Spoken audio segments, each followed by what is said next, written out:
Buto Ijo, penjaga hutan yang terlupakan. Zaman dulu, di sebuah desa kecil yang tersembunyi di tengah hutan, hiduplah seorang anak yatim piatu bernama Budi. Budi ditinggalkan oleh orang tuanya ketika ia masih bayi, dan sejak itu ia tinggal bersama neneknya, Nyai Rukmini. Desa mereka dikelilingi oleh mitos dan legenda, termasuk cerita tentang makhluk mistis yang bersemayam di dalam hutan bernama Buto Ijo. Buto Ijo adalah makhluk raksasa berkulit hijau yang menurut cerita menjaga keseimbangan alam di hutan. Ia dikenal sebagai pelindung flora dan fauna serta harta karun yang ada di dalam hutan. Namun, karena cerita-cerita menakutkan yang beredar di desa, Buto Ijo dianggap sebagai ancaman oleh penduduk desa, dan mereka selalu berusaha menjauh dari hutan yang diyakini menjadi tempat kediamannya. Budi yang penuh rasa ingin tahu tidak percaya pada cerita-cerita itu. Ia merasa ada sisi lain dari Buto Ijo yang tidak diketahui oleh banyak orang. Setiap hari setelah menyelesaikan tugas-tugasnya di desa, Budi selalu menyelinap ke hutan untuk menyaksikan sendiri apa yang sebenarnya terjadi di sana. Suatu hari ketika Budi sedang berjalan-jalan di dalam hutan, ia melihat sesosok makhluk hijau yang sangat besar berjalan dengan lembut di antara pepohonan. Tinggi makhluk itu mencapai 4 meter, dengan taring yang tajam serta cakar yang panjang. Ternyata makhluk itu adalah Buto Ijo. Ketika Budi melihat wajah Buto Ijo, ia tidak melihat ancaman atau kemarahan, tetapi ekspresi kesepian yang mendalam. "Dengar," kata Buto Ijo dengan suara gemuruh yang tegas namun penuh kesedihan. "Mengapa kau datang ke sini, anak manusia? Tempat ini bukanlah tempat yang aman bagi makhluk sepertimu."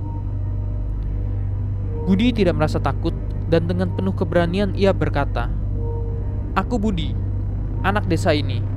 Aku ingin tahu siapa sebenarnya Buto Ijo dan apa yang kau lakukan di hutan ini." Buto Ijo terkejut dengan sikap Budi yang berbeda dari yang lainnya.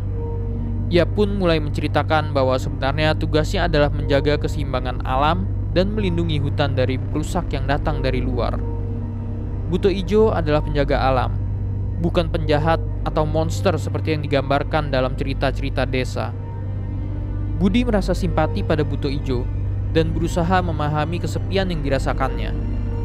Ia pun berbicara dengan Buto Ijo setiap kali ia berkunjung ke hutan. Keduanya menjadi teman meskipun tak sering bertemu karena rahasia itu. Namun kebahagiaan mereka tidak bertahan lama. Suatu hari, sekelompok pemburu dari desa datang ke hutan dengan maksud merampok harta karun alam yang diyakini berada di sana. Budi tahu akan hal itu dan merasa cemas dan bingung. Ia tahu ia harus menghentikan para pemburu tersebut, tetapi ia juga tidak ingin Buto Ijo terluka dalam insiden tersebut. Dengan keberanian dan ketulusan hati, Budi menghadapi para pemburu dan berusaha meyakinkan mereka untuk tidak merusak hutan dan menghormati Buto Ijo. Namun niat baiknya diabaikan dan pemburu malah menertawakannya. Tak tahan melihat Buto Ijo dalam bahaya, Budi akhirnya mengajak Buto Ijo untuk berbicara langsung dengan para pemburu. Awalnya, para pemburu terkejut melihat sosok Buto Ijo, tinggi, besar, dan menyeramkan. Tetapi dengan bijaksana, Buto Ijo menyampaikan pesan tentang pentingnya menjaga keseimbangan alam dan tidak merusak hutan.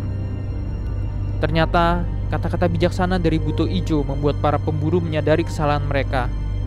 Mereka merasa malu karena selama ini percaya pada cerita-cerita menakutkan tanpa memahami kebenarannya. Dari saat itu, para pemburu berjanji untuk mengubah perilaku mereka dan membantu Buto Ijo dalam menjaga kelestarian hutan. Sejak itu, Buto Ijo tidak lagi dianggap sebagai makhluk menakutkan di desa. Ia diakui menjadi penjaga hutan yang bijaksana. Budi dan Buto Ijo menjadi legenda hidup dalam desa itu, mengajarkan nilai-nilai tentang keberanian, kebijaksanaan, dan pentingnya menjaga alam. Dari cerita Budi dan Buto Ijo, para penduduk desa belajar untuk tidak hanya percaya pada mitos dan cerita menakutkan, tetapi untuk mencari keberanian di baliknya. Mereka juga menyadari bahwa tak perlu takut pada hal berbeda dan tidak diketahui, melainkan mencoba memahaminya dengan bijaksana. Sejak itu, Buto Ijo dan Budi menjalani hidup mereka dengan damai dan bahagia, saling melengkapi sebagai penjaga hutan dan sahabat setia. Hutan pun semakin subur dan terjaga, memberikan kehidupan yang berlimpah bagi desa dan makhluk-makhluk yang hidup di dalamnya.